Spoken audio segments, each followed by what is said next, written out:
Magandang araw mga kaibigan. May napanood akong Facebook reel, isang budget hearing na kung saan isang kongresista ang nagtanong kay Vice Chairperson Stella Kimbo ng Committee on Appropriations. Hindi niya masagot-sagot magkano na ang utang ng Pilipinas ngayon. So, dito, ang laki na pala ng utang natin. Grabe. So, iparinig ko sa inyo yung budget hearing, yung mukha ni Congresswoman Kimbo na hindi niya alam. Nagtanong pa siya sa kanyang mga alalay, magkano ang utang ng Pilipinas? Ay, grabe. Vice chairperson ka ng hindi mo alam. Ito. What is the total national debt as of now? Sa ngayon po, Wala na. ang total is about 16 trillion. 16 trillion pesos? 15.69 trillion to be exact. Wala. Alanganin siya. Okay, so we now have, Madam Speaker, a total debt of 15.6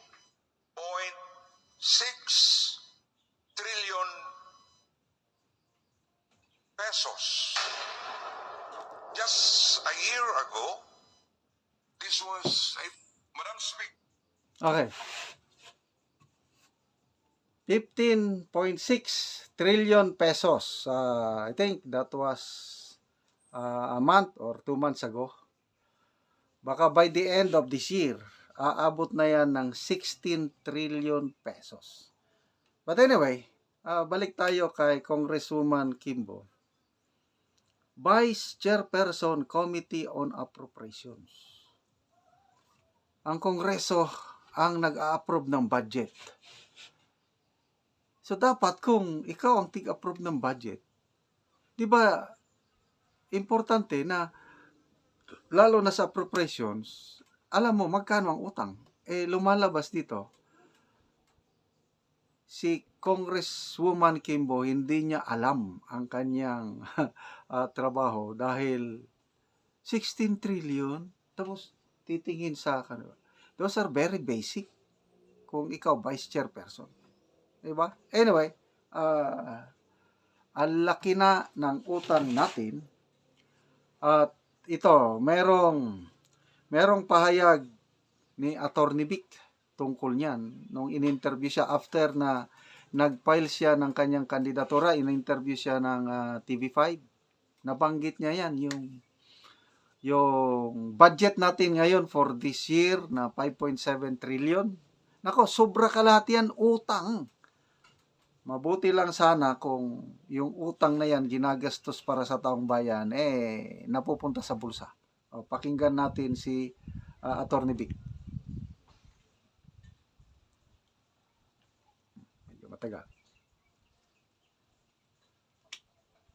Kumulang ay 5.700 something trillion pesos. Yung budget natin. Halos kalahati po noon ay utang.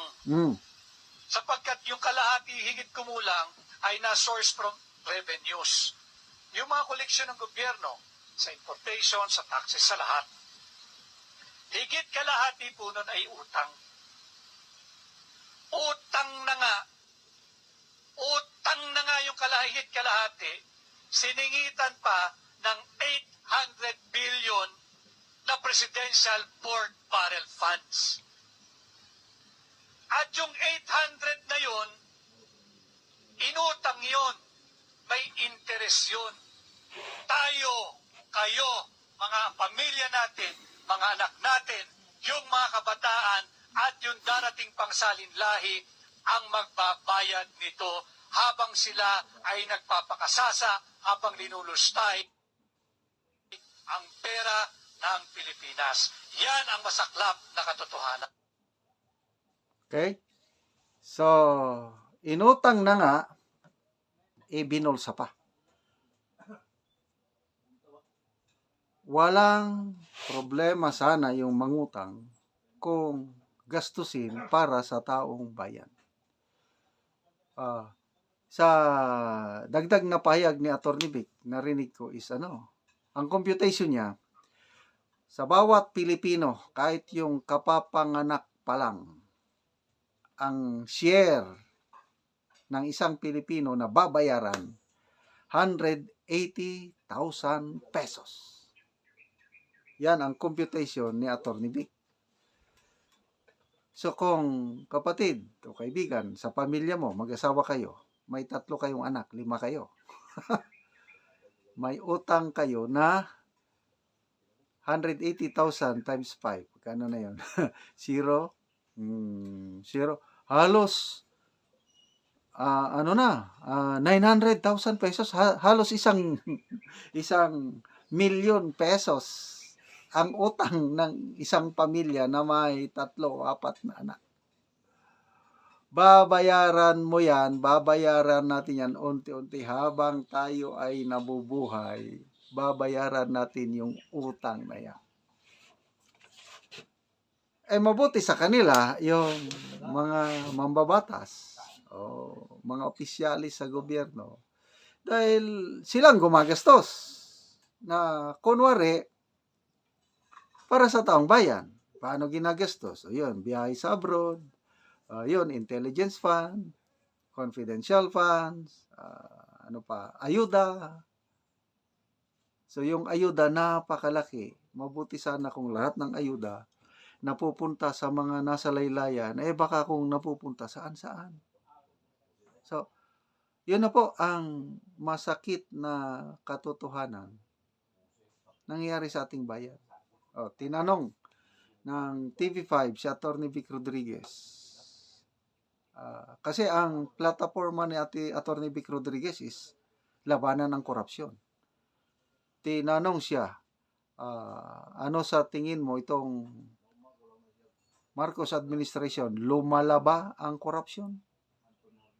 Sagot na Atty. Vic, walay patumpik-tumpik, diretsahan, yes, lumala ang korupsyon. Anong proof? Yun na nga, yung mga unprogrammed funds na isinisingit. Ang laki. For this year's budget, 800 billion. Yun na yung Presidential Pork Barrel Funds. Wala tayong kaalam-alam. Basta lang sila lang nakakaalam yan. Na-declare na po yan ng Supreme Court nung una pa. Yun yung PDAP. O yun yung mga pork barrel. Bawal na yan. Ngayon, naisingit nila, nandyan pa rin, unprogrammed funds. Kaya, maraming petisyon sa Supreme Court ngayon. Maraming nagpetisyon. Isa na yan si Senator Coco Pimentel. Kini-question yung constitutionality ng 2024 budget dahil sa singit na 800 billion pesos na unprogrammed funds. Ang dami ng unprogrammed funds na inuutang, tapos pinapakialaman pa ang pondo ng PhilHealth, kawawang mga members ng PhilHealth. Ang tagal bago ma-reimburse yung gastos ng nagkasakit na member, pag nakatanggap, napakaliit pa yung matatanggap. Yung pala, maraming pera ang PhilHealth at mamaya nag-order ang Pangulo sa PhilHealth na ibalik sa National Treasury ang 90 billion para gamitin para sa unprogrammed funds. Anong klaseng? Kaya again, ito yung mga policy o decision ng gobyerno na umaalma ang taong bayan. Bakit mo pakialaman yung pera ng mga PhilHealth members? Kaya again, question na naman yan sa Supreme Court. So, utang. Kawawa ang mga tagabayad at alalahanin ninyo, kayo, tayong lahat, nagbabayad. Sa ngayon, 180,000 na ang utang ng bawat Pilipino. at the end of 2028, baka magiging, ano na yan, 250,000 na yan. Kasi, mabilis pong umutang ang ating gobyerno ngayon. So, good luck po sa pangungutang.